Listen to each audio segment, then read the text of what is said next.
663e journal de bord. Bonjour Jean-Marie Le Pen. Bonjour. Alors après plusieurs semaines de vrai ou faux suspense, Emmanuel Macron a constitué un gouvernement que dirigera Madame Elisabeth Borne, au moins jusqu'aux législatives. Avant d'évoquer des cas particuliers, quelle est votre impression d'ensemble sur ce nouveau gouvernement ? Je crois qu'il n'y a pas grand-chose de changé. Nous sommes délibérément désormais dans un système présidentiel tout à fait contraire à la Constitution, laquelle dispose, je le rappelle, que c'est le Premier ministre qui détermine et conduit la politique du pays. En l'occurrence, il a été ramené à un rôle d'exécutant, au point même qu'on se souvient à peine de son nom. C'est donc le président élu, le président de la République, qui détermine et conduit les affaires de la nation. Bon, on le sait maintenant, ça va être confirmé bien sûr au cours du second mandat du président de la République. Et puis, pour le reste, le gouvernement est constitué de gens dont on ignore souvent l'origine, ou la spécialité, ou la compétence. Mais ça, après tout, ce sont des exécutants et c'est le président qui en est responsable. C'est la deuxième fois dans l'histoire de la Ve République qu'une femme est nommée Premier ministre. Oui, en effet, Madame Cresson a déjà occupé ce poste, non sans amertume, je crois. Oui. Alors à l'Éducation nationale, la nomination de l'ancien directeur du musée de l'immigration, M. Pape Ndiaye, déclenche une bronca à droite. C'est un procès d'intention ou une indignation légitime ? C'est une indignation légitime. Il est tout à fait scandaleux de confier une responsabilité de ce type, de cette importance, à quelqu'un qui est connu pour ses positions pro-immigration et qui est lui-même très représentatif des idées qu'il défend. Et ceci est tout à fait contraire à la volonté populaire évidente. On force le pays à accepter une politique d'immigration alors que dans ses profondeurs, il la rejette parce qu'il en souffre. Il souffre de ses excès et de ses débordements. Bon.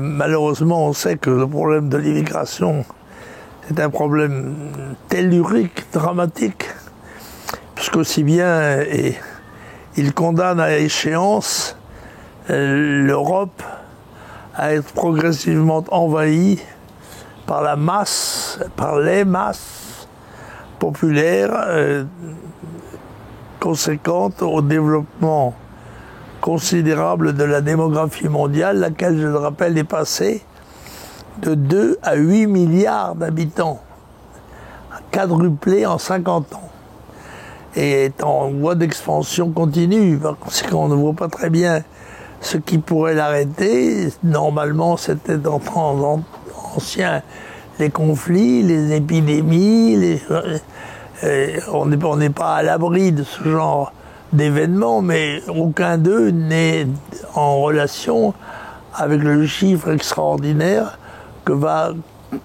qui va être celui de la population mondiale, parce que actuellement près de 8 milliards, dans 5 ans, 10 ans, 15 ans, ce sera évidemment plus important encore.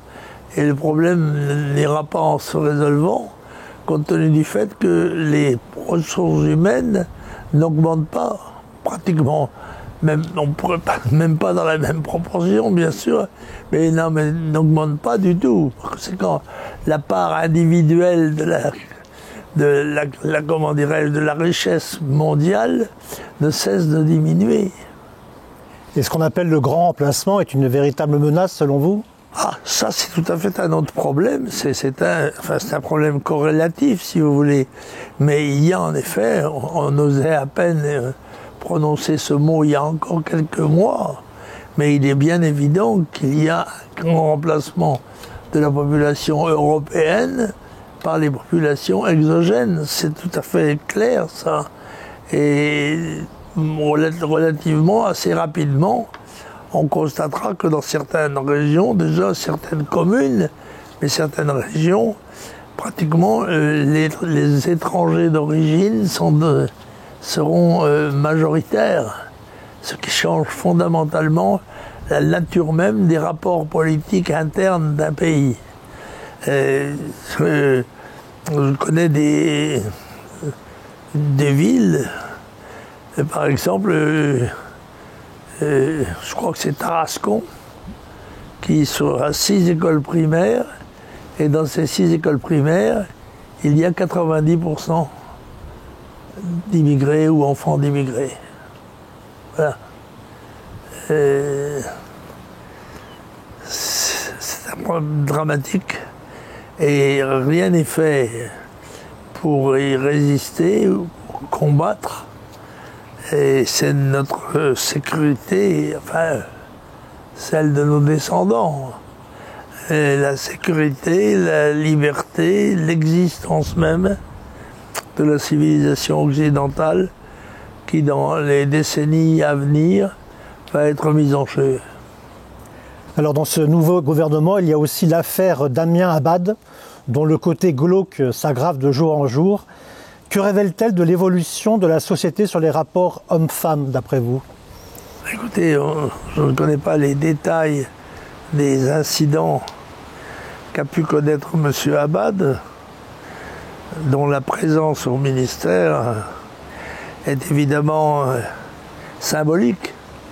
C'est un grand handicapé que je crois, pour ma part, très incapable de galipette exceptionnelle dans le domaine sexuel, mais enfin, qui sait, on ne sait jamais.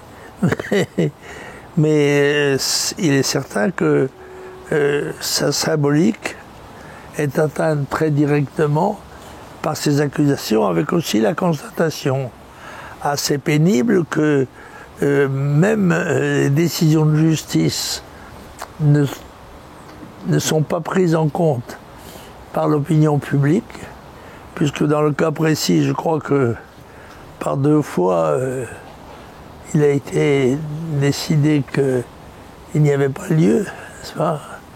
Et donc, normalement, M. Abad n'a pas à se justifier en permanence, mais il semble que désormais soit admise l'idée que, à partir du moment où quelqu'un est accusé, eh bien, il doit se retirer des fonctions politiques qui sont les siennes, ce qui est évidemment scandaleux, car ça met la vie politique à la merci des manifestations. Ça fait disparaître la présomption d'innocence totalement. Bien sûr. Hein. Oui.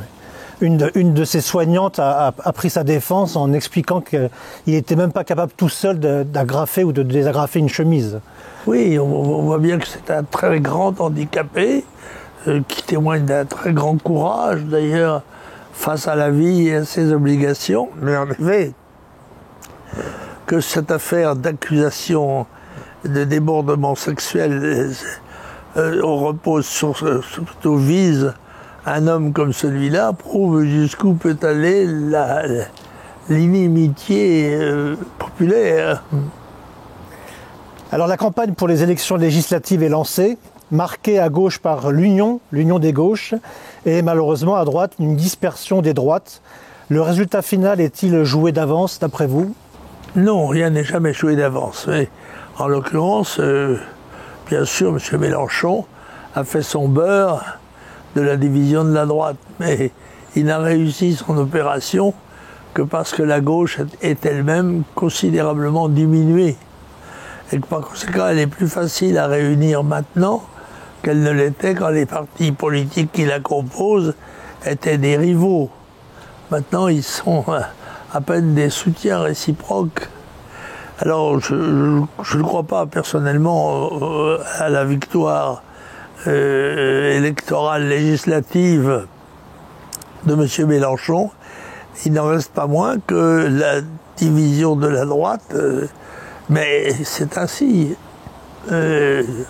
Éric Zemmour s'est présenté, il a d'ailleurs dû être très déçu, parce que par rapport aux énormes réunions qu'il avait réussi à faire, les auditoires exceptionnels, le résultat électoral est assez médiocre, enfin pas médiocre, mais assez mince, si on considère qu'il a fait 7%, je crois. Bon, alors qu'on pouvait croire, notamment au Trocadéro ou dans des grandes manifestations comme ça, très impressionnantes, des centaines, des dizaines de milliers de gens, en tous les cas, se réunissaient. Et ce qui prouve que les manifestants ne sont pas toujours des électeurs. En tous les cas, les électeurs ne suivent pas toujours les manifestants. Alors dans le domaine international, le président des États-Unis en visite au Japon menace la Chine d'une intervention militaire en cas d'agression contre Taïwan. Même à Davos, la politique américaine commence à inquiéter. À quoi joue Biden ? Écoutez, là évidemment nous entrons dans le champ d'un possible conflit mondial, de la Troisième Guerre mondiale, dont on parle d'ailleurs de plus en plus. Et c'est vrai que Taïwan pourrait en être un prétexte si la Chine, considérant que Taïwan fait partie de son ensemble, décidait d'opérer des opérations militaires et que celles-ci soient contrebattues par la politique américaine, par l'armée ou la marine américaine. Et nous entrons là dans une phase terrible qui peut être le début de la Troisième Guerre mondiale, laquelle aura très peu de chances d'échapper au conflit nucléaire, car il y a un certain nombre de pays qui disposent maintenant de dizaines, voire de centaines d'armes nucléaires, dont les dégâts sont sans proportion avec ceux des guerres précédentes. Alors, autre polémique, le maire de Grenoble lance un pavé dans la piscine, si j'ose dire. Question simple, de quoi le burkini est-il un signal d'alerte ? Écoutez, il est clair que les mœurs d'une population s'imposent en général à l'ensemble des membres qui la composent. Bon, à la piscine, en général, on y va avec un slip de bain et un soutien-gorge si on est une femme. Et la volonté d'admettre le burkini, c'est-à-dire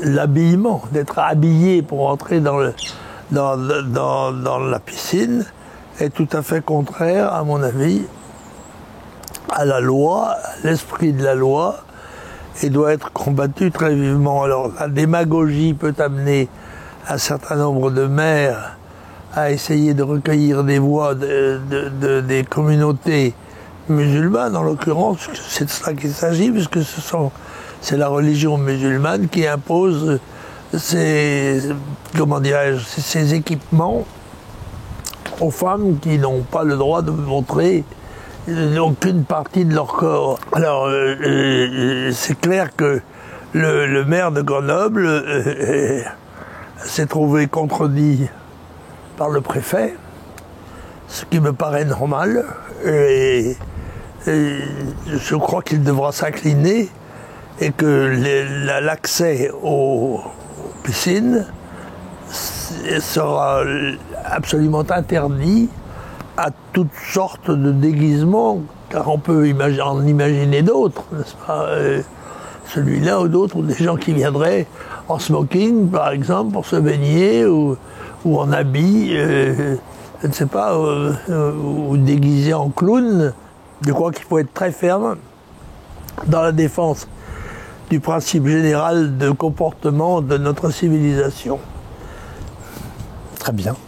Mais Jean-Marie Le Pen, je vous remercie pour vos réponses et je vous dis à la semaine prochaine. Merci. Merci Jean-Marie Le Pen. Au revoir.